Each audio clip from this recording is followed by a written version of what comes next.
अस्सलाम वालेकुम, उम्मीद है आप सब खैरियत से होंगे। अगर आप चाहते हैं घर में बिल्कुल रेस्टोरेंट स्टाइल जैसा खुशबूदार, लजीज और मज़ेदार चिकन कौरमा बने, तो आज की ये रेसिपी आखिर तक जरूर देखिएगा। मैं आपको कैसा तरीका बताऊंगी, आप बाजार का कौरमा भूल जाएंगे। तो चलिए जी स्टार्ट करते हैं। सबसे पहले एक कढ़ाई में हमने मुनासिब मिकदार में ऑयल डालना है, इसको अच्छी तरह से गर्म कर लें। अब इसमें 3 दरमियाने साइज़ की बारीक कटी हुई जो प्याज है वो शामिल करें और इन्हें हल्की गुलाबी होने तक फ्राई करें। बहुत ज़्यादा फ्राई नहीं करना, हमें इनको थोड़ा सा फ्राई करना है। जब तक हमारा जो प्याज है वो फ्राई होता है, तब तक हम अपना जो है ना कौरमे का खास घर में तैयार होने वाला जो है वो मसाला बना लेते हैं। जिसमें मैंने 3 साबुत सुरख मिर्च ली है, कुछ धनिया, सौंफ, छोटी इलायची, दालचीनी और काली मिर्च, जीरा।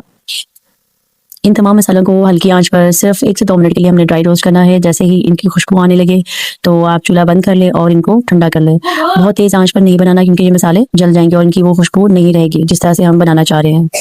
बस आपने हल्का सा चम्मच चलाना है इसमें और इसको जो है ना उतार लेना है। तो इसको ठंडा करके एक ग्राइंडर में पीस कर इसका जो है पाउडर बना लें। और जी जब ये मसाला हमारा तैयार हो जाएगा तो इसके अलावा जी हमें बाजार वाला कोई भी डब्बे वाला मसाला जो है इस्तेमाल करने की जरूरत नहीं होगी। तो देखिए जी हमारी प्याज भी हल्की गुलाबी हो चुकी है। अब हम इसमें लहसुन अदरक का पेस्ट शामिल करेंगे। तकरीबन 2 से 3 मिनट फिर हम लहसुन अदरक का पेस्ट डालने के बाद इसको भूनेंगे ताकि इसकी जो है ना स्मेल खत्म हो जाए। और अब हम इसमें थोड़ी देर के बाद जो चिकन भी शामिल कर देंगे और उसके साथ ही इसमें जायका नमक, जितनी क्वांटिटी में आप नमक लाइक करते हो वो आपने इसमें डाल देना है। और 1 चम्मच इसमें हल्दी का डाल दें। चिकन को 5 मिनट तक हम अच्छी तरह से फ्राई करेंगे ताकि इसका रंग जो है मज़ीद खूबसूरत हो जाए और इसका जो टेस्ट है बहुत अच्छी तरह से निकल आए।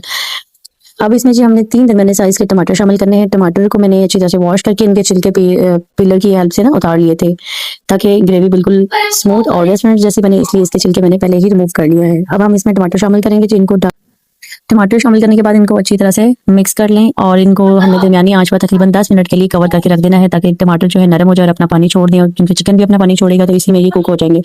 10 मिनट बाद आप देख सकते हैं कि कितनी अच्छी तरह से जो टमाटर है वो भी गल चुके हैं और ग्रेवी भी हमारी थिक हो गई है। अब हम इसमें अपना तैयार किया हुआ जो कौरमा मसाला है वो शामिल करेंगे। पहले हम इस मसाले में सारे इंग्रेडिएंट्स आ जाते हैं, इसके अलावा हमें कुछ भी डालने की जरूरत नहीं है। बस ये मसाला डालने के बाद आपने इसकी अच्छी तरह से बनाई करनी है। इसके अंदर जो पानी है इसको हमने खुश करना है।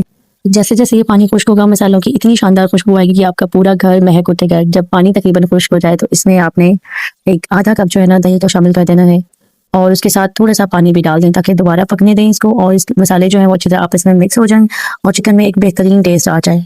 अब हम इसको इतनी देर तक पकाएंगे कि जब तक पानी खुश्क ना हो जाए और चिकन मुकम्मल तौर पर गल ना जाए।